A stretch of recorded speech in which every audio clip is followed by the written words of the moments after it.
Bom dia a todos. É com muita alegria que nós estamos aqui com vocês e desejo de coração que todos vocês possam receber de Jesus, assim como nós também, a paz que Ele endereça para nós a todo instante. Nós estamos aqui porque estamos buscando valores espirituais. Quando uma pessoa procura uma casa espírita, já sabe que a casa espírita oferece uma visão diferente daquilo que a gente está acostumado a perceber. Porque só o nome espírita já significa que tem a relação direta com o mundo espiritual. Essa palavra espírita foi inventada, criada por Allan Kardec, para classificar e qualificar aquilo que se faz como busca dos valores definitivos da alma, que é o ser espiritual permanente. E é dentro da casa espírita e com a literatura espírita que nós vamos aprendendo através do nosso raciocínio que o ser humano é algo mais, com muito mais profundidade do que a gente já imaginava antes, um ser permanente, que nós não somos, a rigor, um ser temporário que nasce, cresce, vive a sua própria vida e, pela morte do corpo, essa vida sai do palco da realidade material. Nós estamos aqui nos vendo uns aos outros através dos recursos dos nossos sentidos, que são materiais ligados à percepção do nosso corpo físico.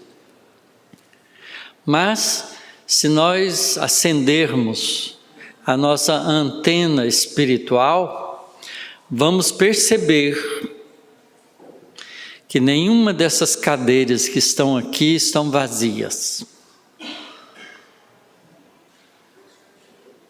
Porque há muito mais espíritos fora do corpo do que espíritos no corpo nesse planeta. Segundo Emmanuel, a Terra é uma casa espiritual que abriga uma população espiritual da ordem de pouco mais de 20 bilhões de espíritos.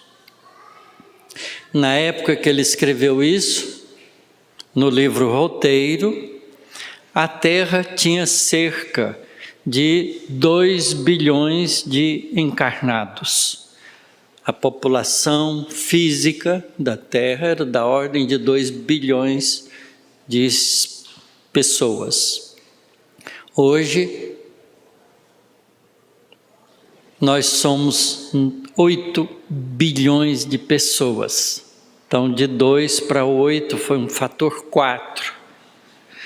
O que significa que desses 20 bilhões, pouco mais, de espíritos que vivemos aqui, uma parte se encontra no mundo físico e outra parte se encontra no mundo espiritual.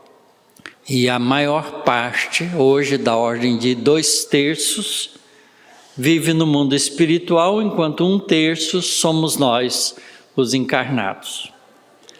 Mas a gente não para pensar que, num breve tempo de 80 anos, todos nós que estamos no corpo físico morremos.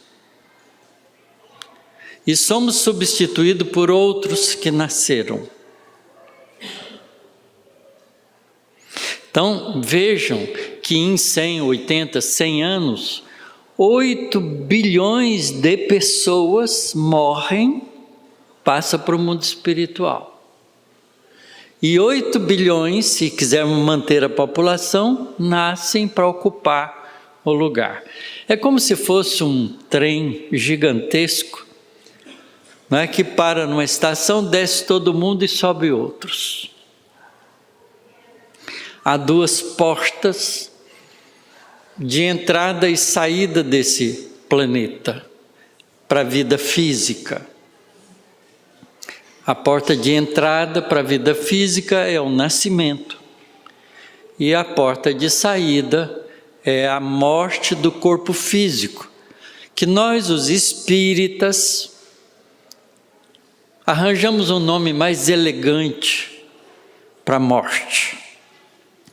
Porque morte ainda nos dá um sentido materialista de encerramento, fim. E desencarnação é apenas uma troca de vestimenta. Então nós não morremos, nós desencarnamos. Então vejam que só com esse pouco e simples conceito, já a doutrina espírita em nossas vidas muda completamente em nós o ponto de vista do que é viver na Terra.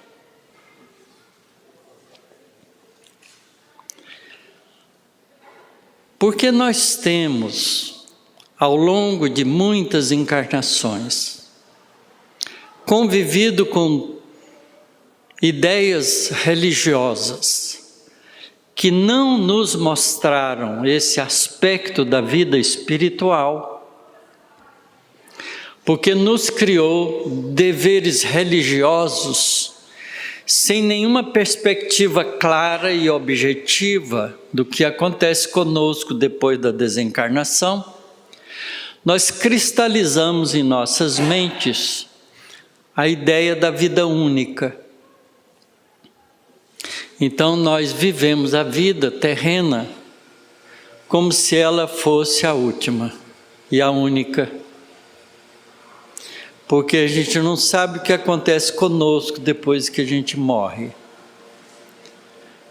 Porque as teorias religiosas apresentadas para nós ofereciam expectativas fluidas, não objetivas, estranhas e difícil para nós mesmos fazer qualquer tipo de avaliação do que poderia ocorrer conosco. Mas essa visão que a doutrina espírita nos coloca, de que a vida continua do mesmo jeito e que nós vivemos aqui, passamos para o lado de lá. Não há solução de continuidade. Ao atravessar a porta da desencarnação, em nós, no nosso eu interior, nos nossos desejos, na nossa vontade, na nossa vida de relação, nada muda. E isso nos surpreende. Há uma quantidade grande de espíritos que deixaram o corpo físico e que estão vivendo essa surpresa, sem saber o que foi que aconteceu comigo. Parece que eu atravessei um portal mágico de uma dimensão e agora estou vivendo em outro lugar. Imaginem vocês que a gente dormisse e alguém nos colocasse num avião dormindo e nos levasse numa viagem para um país distante, para o Alasca ou para a Sibéria, por exemplo. E a gente, sem perceber a viagem, acordasse lá, abrisse os olhos e nos sentíssemos num lugar estranho, com uma roupagem inadequada para aquele clima. Sentiríamos frios. Se pudéssemos conversar com as pessoas que lá vivem, não as entenderíamos com clareza, porque nem a língua falaríamos igual. Não veríamos sequer um rosto conhecido. Qual seria o nosso estado emocional numa experiência desse tipo? Acharíamos que estávamos sonhando, tendo um pesadelo ou enlouquecidos. A falta de conhecimento da realidade espiritual nos traz essa sensação, porque numa boa parte das nossas experiências de desencarnação, ao voltarmos para o mundo espiritual, não é simples que nós possamos ver um rosto amigo, por exemplo, de um parente que já tenha ido primeiro, porque isso nos faria pensar que estaríamos sonhando com ela. Ou, quando muito, levaríamos um baita de um susto, porque vendo uma alma do outro mundo, a gente iria pensar: meu Deus, será que eu morri? Mas eu estou aqui, o que é morrer? Essas experiências são cotidianas, porque todos os dias morre gente, sem orientação do que é que acontece conosco depois que a nossa vida no corpo cessa.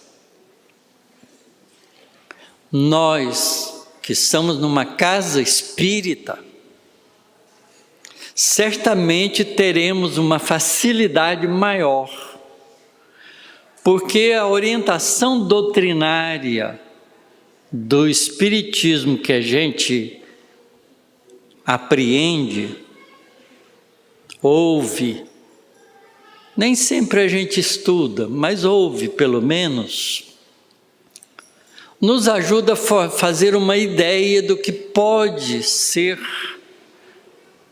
a nossa experiência no mundo espiritual depois da cessação da vida física. E ao vermos alguns de nossos parentes que possam vir nos receber, a gente se sinta confortado.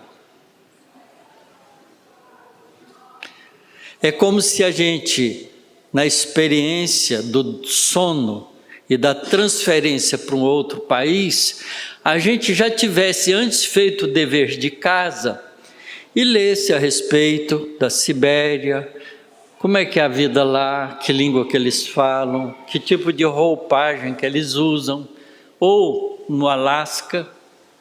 Estaríamos então informados turisticamente do que iríamos encontrar se fizéssemos uma viagem desse tipo. E em pouco tempo, com essas informações, a gente identificaria onde nós estaríamos. Vejam o que a doutrina espírita pode fazer por nós. Nos preparar para a entrada no mundo espiritual que todos nós somos obrigados, fatalmente obrigados a fazer. Porque o nosso corpo é perecível. Nós vamos perder o nosso corpo. Não há como descobrir algo que pudesse ser a fonte da juventude perene, da vida física. porque o nosso corpo, como todas as coisas da matéria, são corruptíveis. É como diz Paulo numa das suas cartas: nascemos num corpo corruptível e morremos para termos um corpo incorruptível. Isto é, a vida do Espírito é permanente, incorruptível. Tem 2000 anos que Paulo disse isso, mais ou menos. E nós não ligamos qualquer importância a essa informação. Jesus veio entre nós e demonstrou para nós várias vezes a realidade do mundo espiritual, a ponto mesmo de favorecer para os discípulos, para que eles depois nos contassem as suas experiências, a demonstração física da realidade e permanência do mundo espiritual, quando ele sobe no monte, no final da tarde de um dia de trabalho, de bem aos semelhantes, pondo-se a orar, faz materializar ao seu lado 2 espíritos que já tinham vivido no planeta, Moisés e Elias. E os discípulos ficam tão impressionados com aquela experiência, tomando aquela materialização, aquela visão tão presente e palpável, que confunde a corporificação de Moisés e Elias temporária como uma corporação definitiva, e até propõe a construir 3 tendas para abrigar Jesus, Moisés e Elias. Mas ficam impressionados quando uma voz que fala nas nuvens diz: "Este é o meu filho", insistindo para os discípulos que Jesus era um espírito especial que estava ali atendendo ao amor de Deus, para que conosco nos ensinasse a realidade da vida espiritual. E eles, atemorizados com essa voz, ajoelham-se e abaixam a cabeça, até que Jesus toca nos seus ombros e diz: "Não tenham medo, sou eu mesmo".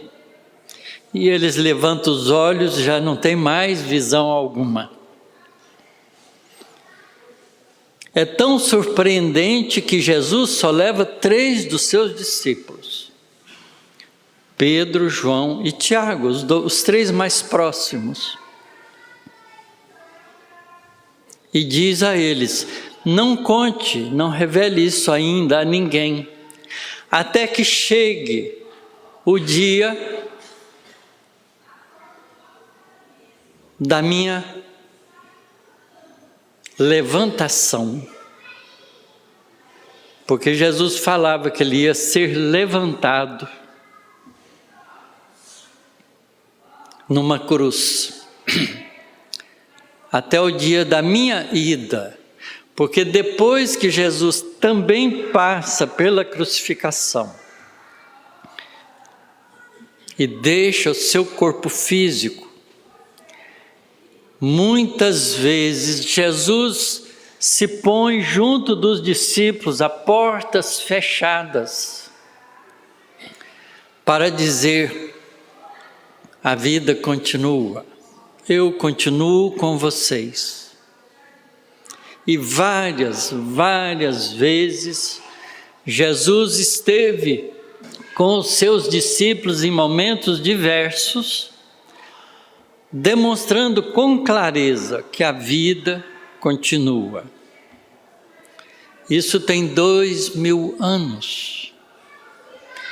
E nós ainda, muitos de nós, apesar de adentrar uma casa espírita, ou temos dúvidas, ou temos medo dos espíritos.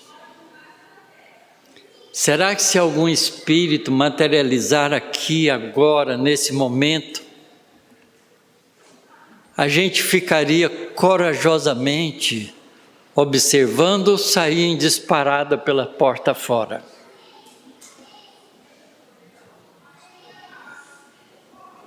Não é? Até a gente se convencer de que espírito é gente e que a gente é espírito, temos que fazer esforços de nos vermos espíritos imortais. Porque não basta aprender as lições colocadas pela doutrina espírita sem criar a convicção da experiência própria. Porque certamente, depois que Jesus aparece para Paulo no deserto, Paulo deixou de ter dúvida de que a vida é imortal, a ponto de dizer que todas as coisas que ele ensinava só fazia sentido porque Jesus ressuscitou da morte. Ressuscitar no sentido de voltar, de se mostrar de novo vivo, porque a morte do corpo físico não é, nunca foi e nunca será o fim. Então a doutrina espírita nos informa, mas a convicção tem que ser construída pelo nosso esforço.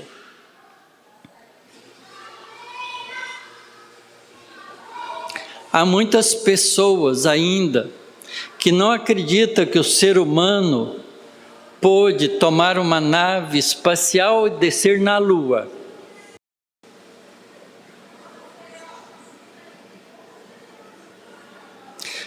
Quando eu falar para vocês que o nosso corpo físico é feito de átomos,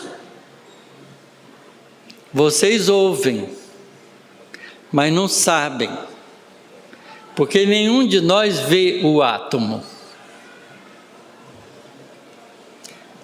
Nós somos feitos de coisas que a gente não percebe.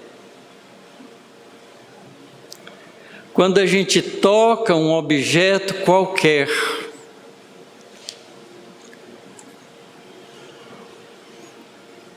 a gente não toca.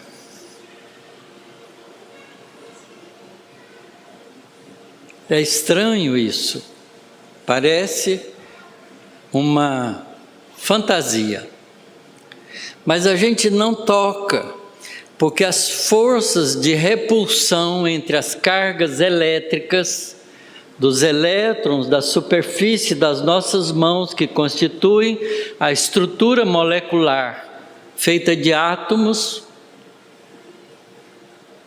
é recoberto por uma nuvem eletrônica de cargas negativas. E todos os objetos têm essa carga negativa por fora, envolvendo o núcleo dos átomos. Quando eu toco no copo, eu não toco, eu apenas aproximo a minha mão com os meus elétrons aos elétrons do copo, e força elétrica de mesmo sinal se repelem. Então eu sinto a força de repulsão dos elétrons, e com essa força que eu suspendo o copo. Mas não há toque. Os elétrons da minha mão não tocam os elétrons do copo. A gente tem uma sensação de toque, porque essa pressão, essa força que impressiona os tecidos da nossa mão, modificam a estrutura dos nossos nervos sensitivos e dispara uma corrente elétrica que vai até o nosso cérebro pelos nervos e informa para a gente quem está experienciando essa repulsão elétrica. E a gente pensa que está tocando.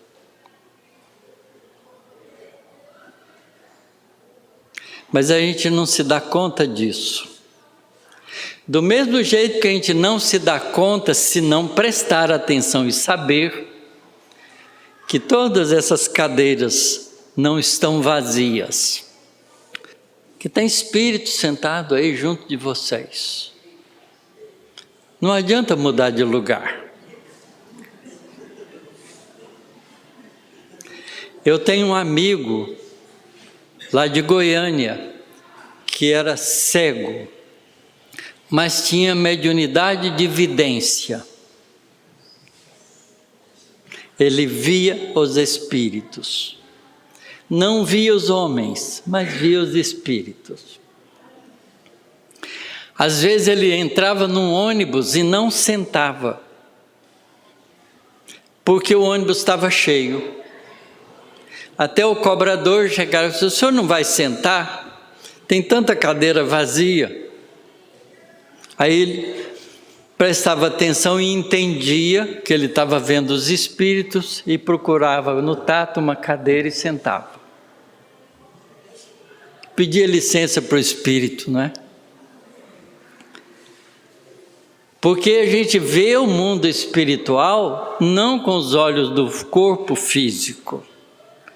A gente vê com a percepção espiritual da nossa realidade espiritual que está utilizando esse corpo. E todos nós podemos perceber o mundo espiritual.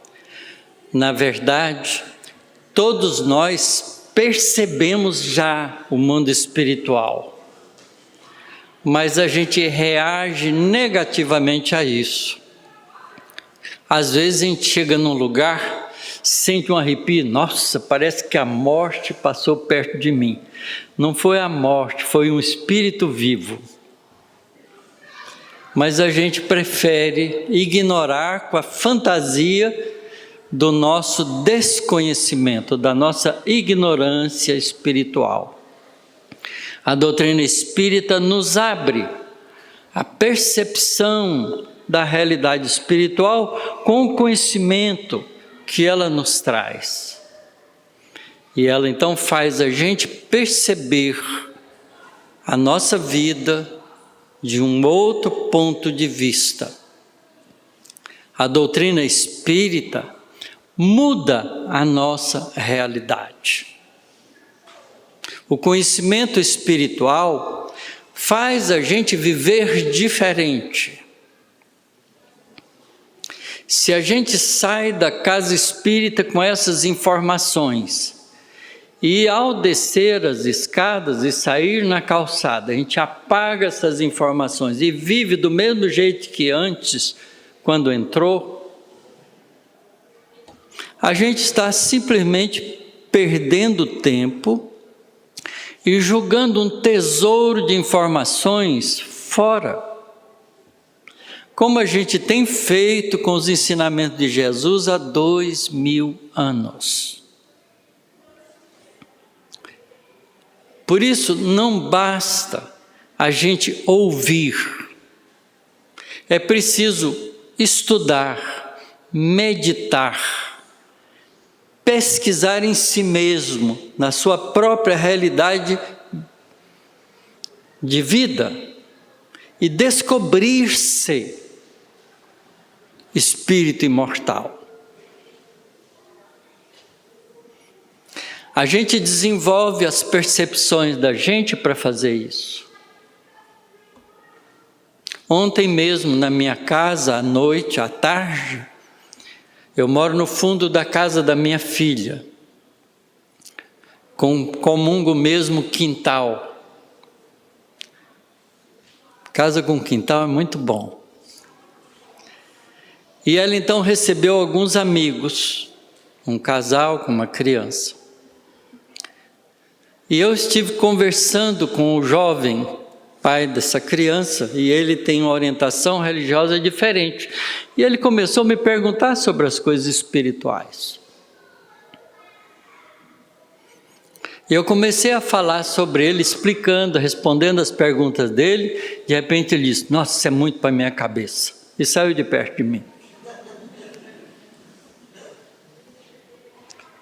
A gente se nega a pensar. Isso se chama preguiça mental. Comodismo. A gente gostaria que a nossa vida não mudasse, ficasse, tá boa, tá, então não precisa mudar nada. E a gente fica parado no tempo. Mudança é sinal de experiência nova, portanto, de enriquecimento de valores. E aí à noite, depois que eles foram embora, quando eu fui dormir, eu senti que não estava sozinho. Alguns amigos espirituais deles ficou comigo. Porque eles ficam. Queriam saber mais, provavelmente necessitados de conhecimentos. Porque muitos espíritos que fizeram essa viagem para o Alasca, simbólica, continuam confusos no mundo espiritual sem saber o que está acontecendo com eles. Então eu tive que fazer um diálogo mental durante uma meia hora para que eles pudessem ficar tranquilos e deixar eu dormir sossegado. Faz parte da vida, eu não vejo os espíritos. Mas a gente sente, percebe e sabe que eles estão conosco. Essa é a experiência curiosa que João, Pedro e Tiago tiveram com Jesus. Apareceram 2 varões com Jesus. E eles identificaram como Moisés e Elias. E a gente não faz a pergunta que precisa. Moisés viveu da ordem de 1.300, 1.400 anos antes de Cristo. E Elias, 9 séculos antes de Cristo. 900 anos. Como é que os discípulos sabiam que era Moisés e Elias? Se na época não existia carteira de identidade, fotografia, informações que pudessem ter ficado na história do povo hebreu, dizendo: olha, essa figura aqui é o Moisés, essa aqui é o Elias. Como eles identificaram? Não é estranho? A gente lê e não pensa, porque pensar gasta energia, a gente tem preguiça mental. Não tinha como eles saberem que era Moisés e Elias, senão através da própria impressão identificadora que esses espíritos fizeram para eles. E é assim que a gente aprende também e educa-se na doutrina espírita. A gente sente o espírito. E às vezes, quando a gente já tem uma sensibilidade um pouco mais desenvolvida, porque a gente desenvolve, a gente identifica o espírito. Fulano está aqui comigo.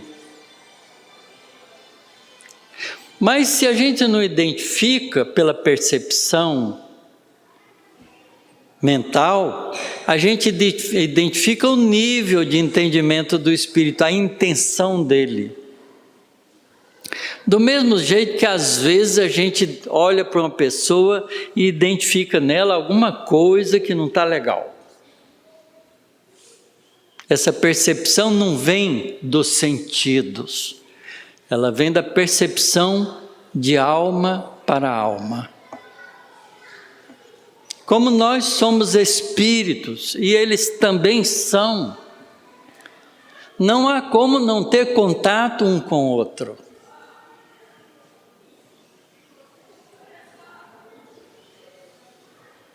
Tem religiosos outros que condenam a doutrina espírita porque a doutrina espírita oferece recursos e condições para que a gente converse com os espíritos, com os ditos mortos, porque eles são vivos, não são mortos. Porque Moisés proibiu isso. Olha, a gente não proíbe uma coisa que não acontece. Se Moisés proibiu, é porque é possível. Eles faziam isso na época de Moisés já. E se a gente ler com cuidado, a gente vai ver que Moisés não proibiu a comunicação com os mortos. Ele proibiu a negociação com os mortos, que é diferente. Então a gente prefere não pensar, porque assim a gente não assume responsabilidades. A nossa preguiça mental é, de certa forma, um medo que a gente tem de ter que assumir responsabilidades novas. Porque ao saber da realidade espiritual, a gente tem que vivê-la. E para vivê-la, a gente tem que fazer modificações na nossa conduta.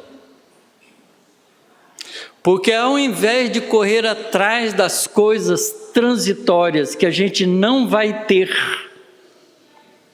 porque não é nossa, é usufruto, é uso temporário. Quando a gente tem a percepção da realidade espiritual em nós, a gente busca as riquezas da alma, não a do corpo. A gente busca a manutenção da nossa vida física suficiente, porque nós não vamos levar nada, o nosso carro zero vai ficar na garagem e vai dar briga entre os filhos. Ele não é nosso, a gente usa enquanto pode. Não é? Há pessoas que brincam e falam assim, olha, caixão não tem gaveta, não dá para pôr nada lá dentro para levar junto.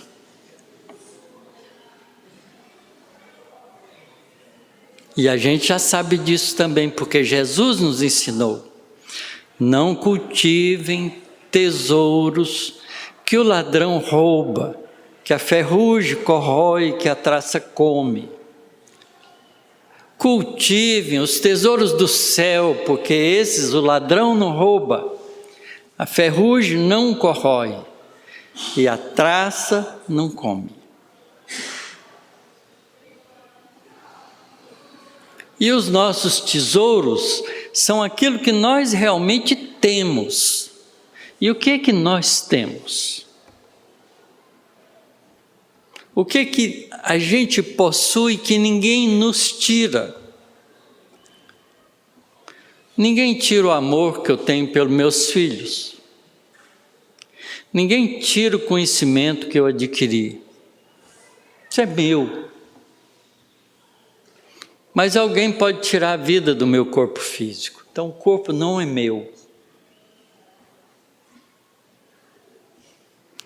Mas se o conhecimento e o sentimento é da alma, então ele será sempre meu. São esses os tesouros que Jesus nos aconselha a cultivar.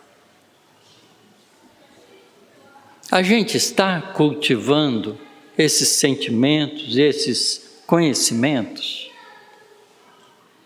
Será que nós estamos fazendo o esforço de melhorarmos a nossa vida de relação com as pessoas?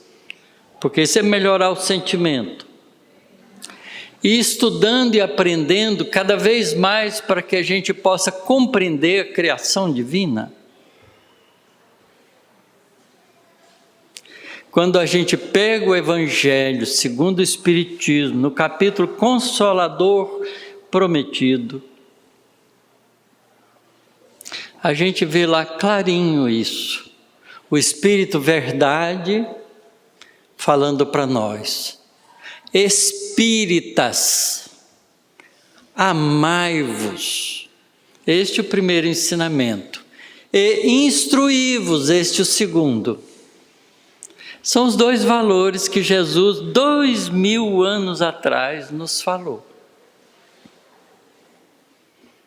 E a gente vive como se a gente não soubesse disso. Mas a doutrina espírita nos lembra. E ela então faz isso por nós. Então é importante que a gente possa, com essa visão da realidade espiritual, mudar todas as perspectivas da nossa vida. Quando Jesus diz no Sermão do Monte, aprendeste que foi dito olho por olho, dente por dente. Eu, porém, vos digo, amai os vossos inimigos. Orai pelos que vos perseguem e caluniam. Jesus está dizendo isso, cultive os valores da alma. Porque como nós somos espíritos imortais, não há inimigo que a gente não vá ter que reencontrar. Porque somos imortais. A gente vai ter que se esbarrar uns com os outros para poder desfazer a inimizade. Então ele já dá a dica para nós agora: amai já, nesse momento, os vossos inimigos, não deixa para depois, porque vai ter que encontrar, então faz agora. Se liberte enquanto é tempo. Reconcilia com teu adversário enquanto está a caminho com ele. Não deixa para depois, porque senão vai ter que entrar um juiz na história.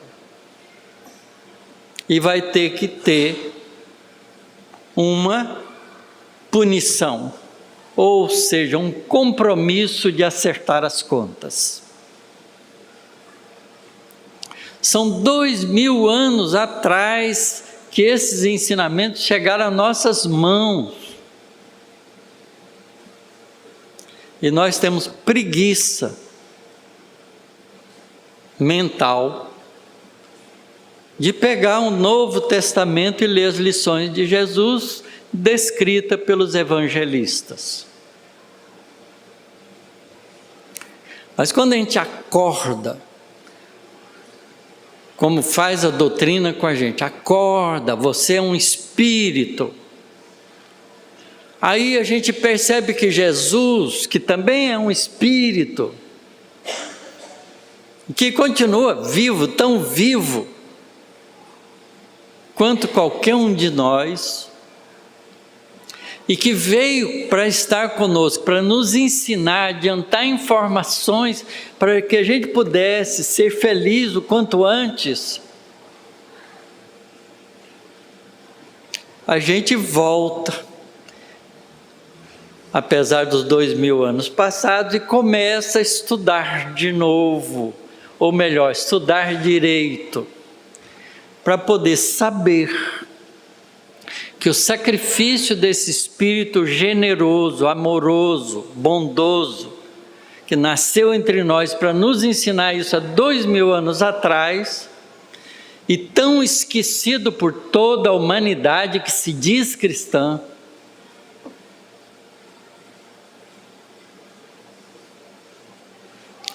fez isso porque nos ama, porque quer que a gente seja feliz, quer que a gente implante dentro da gente o reino de Deus. Ele disse isso, o reino de Deus está dentro de vós. Cultive-o, aprenda que a gente é filho de Deus. Quando fores orar, orai assim: Pai nosso, nosso, de todos nós, sem exceção. Jesus deixa isso muito claro na parábola do samaritano. Porque todos nós lemos a parábola do samaritano e ficamos impressionados com o samaritano, mas todos nós esquecemos o homem caído, que é a pessoa mais importante da parábola. O homem caído, desconhecido, que era o próximo de todos, mas que só o samaritano percebeu isso. Nem o levita e nem o sacerdote, homens cultos, conhecedores das leis morais, leis espirituais ou leis sociais, não tiveram a percepção, a sensibilidade de entender que o próximo é qualquer um que está ao nosso lado. Qualquer um que vive e que cruza com a nossa vida. Próximo não tem o significado de ser ligado a gente previamente, e sim de estar perto, que cruza com a nossa vida. Quando a gente entra num avião ou num ônibus para fazer uma viagem, nós ficamos próximos uns dos outros sem se conhecer. Se o avião cair, a gente desencarna todo mundo junto. Tem o mesmo processo de desencarnação ali.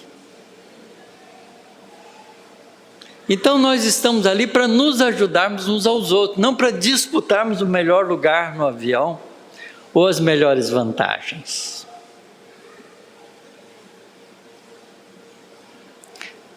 Mas a gente não gosta de próximo, né? Você veja, por exemplo, está todo mundo espalhado aqui. Por que a gente não sentou todo mundo juntinho, para sentir o calor um do outro, né? A gente senta, parece que a gente não quer ficar perto dos outros. Nós somos todos próximos, todos. O mendigo da rua que a gente passa por ele é o nosso próximo. O bandido que está cruzando com a gente fugindo da polícia é o nosso próximo, a polícia também.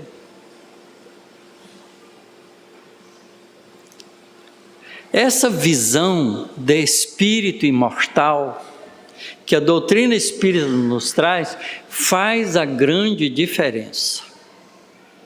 O mundo só será melhor quando todos nós vestirmos a camisa da espiritualidade. O nosso mundo atual passa por uma crise moral sem precedentes, porque nós adiantamos a nossa civilização do ponto de vista material a uma situação especialíssima que a Terra nunca teve. Nunca a Terra esteve tão bem aquinhoada de valores materiais quanto hoje. Há 10 mil anos atrás, a gente passava o dia inteiro atrás de comida.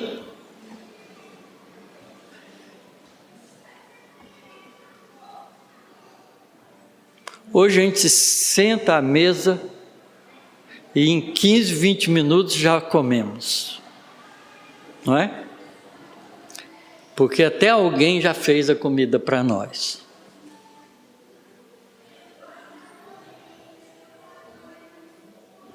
Hoje todos nós temos escola, agasalho, local de viver, pode ser um casebre, pode ser um palacete, não importa.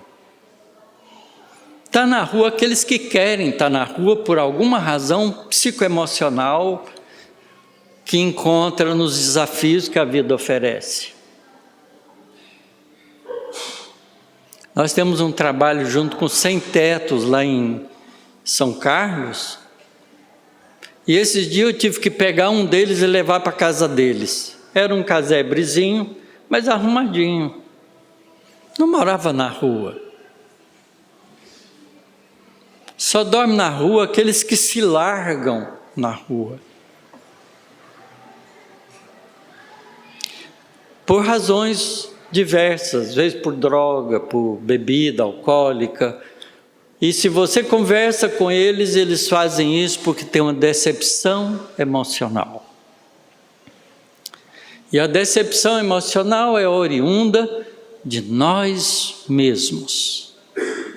Porque decepção é uma reação que a gente tem em relação aos outros, que a gente projeta que eles devem ser de tal maneira que quando eles não atendem à nossa projeção, a gente fica decepcionado com eles, em vez de ficar decepcionado consigo próprio, que fez a imagem errada deles. Porque a decepção não é criada pelo outro. O outro é o outro, ele tem a liberdade de ser o que ele quiser, como todos nós temos a nossa. Mas quando eu projeto o outro no meu modelo, e ele não atende aquilo, eu fico decepcionado com ele. Mas a culpa está em quem? Não é bem assim. A gente, quando vai casar, encontrei a mulher da minha vida, encontrei o marido da minha vida. Às vezes, no primeiro mês, já fica decepcionado, porque imaginou o outro dando tudo para ele, e ele não deu. Eu pensei que era diferente. Pensou? Meu pai tinha um ditado engraçado: quem pensa muito dá bom dia a cavalo. Principalmente esse tipo de pensamento, de imaginar e de construir comportamento alheio. A gente só pode e deve construir o nosso comportamento. Se o nosso comportamento tem importância no comportamento alheio, que seja pelo exemplo. Se a gente quer o outro melhor, a gente exemplifica o melhor em nós.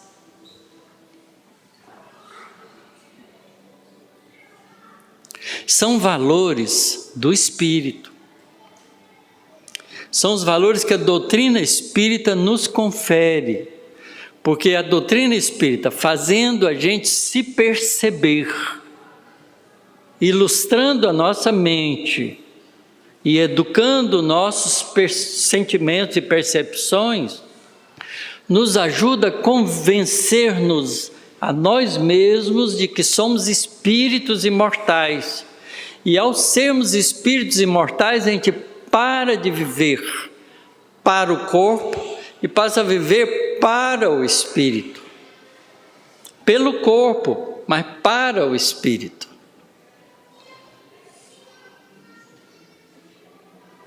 Então, não adianta a gente pensar que as atitudes externas resolvem o nosso problema. Vir à casa espírita toda semana, tomar passe e não mudar de comportamento é a mesma coisa de querer enganar a si próprio.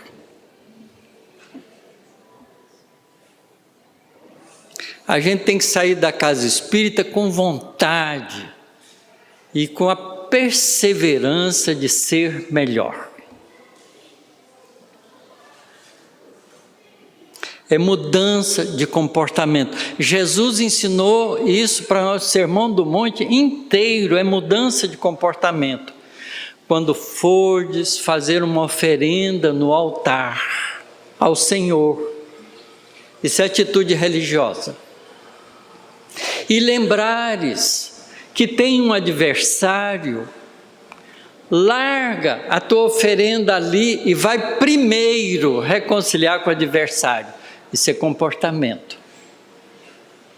Depois então oferece, porque aí oferece com um coração purificado. E Deus não quer a nossa oferenda, quer o nosso coração purificado. Entenderam a diferença de atitude religiosa, dever religioso e dever comportamental? Não é? Jesus diz isso: quem quiser vir após mim, quem quiser é escolha. Jesus não diz, todos você tem que fazer isso. Ele nunca foi impositivo. Quem quiser vir após mim, tome da charrua. Não olhe para trás, vem e segue-me. Tomar da charrua, charrua é um instrumento de arar a terra. Tome da charrua, isso significa trabalhe por si próprio. Não olhe para trás, quer dizer, não negocie com a vida material. Olhe para frente, para a realidade espiritual. Vem e segue-me, porque eu sou exemplo. Nós não temos Jesus como exemplo, nós temos Jesus como figura de adoração. Ele está lá e nós estamos aqui. Quando a gente numa briga e fala assim, meu Deus, gente, para com isso, Jesus ensinou, mas eu não sou Jesus. Não é assim que a gente reage? Não é, mas deve ser. É o exemplo dele, ele deixou o exemplo para nós fazermos igual. Fazemos o esforço de aprender com ele, porque ele é o nosso caminho. É a verdade que nos chegou e é a vida espiritual que representa para nós. Então, conhecer a doutrina espírita é fundamental para que a gente mude de comportamento. É o que a doutrina espírita pode fazer para nós. Quando a gente aproveita isso, então a gente começa a fazer agora pela doutrina.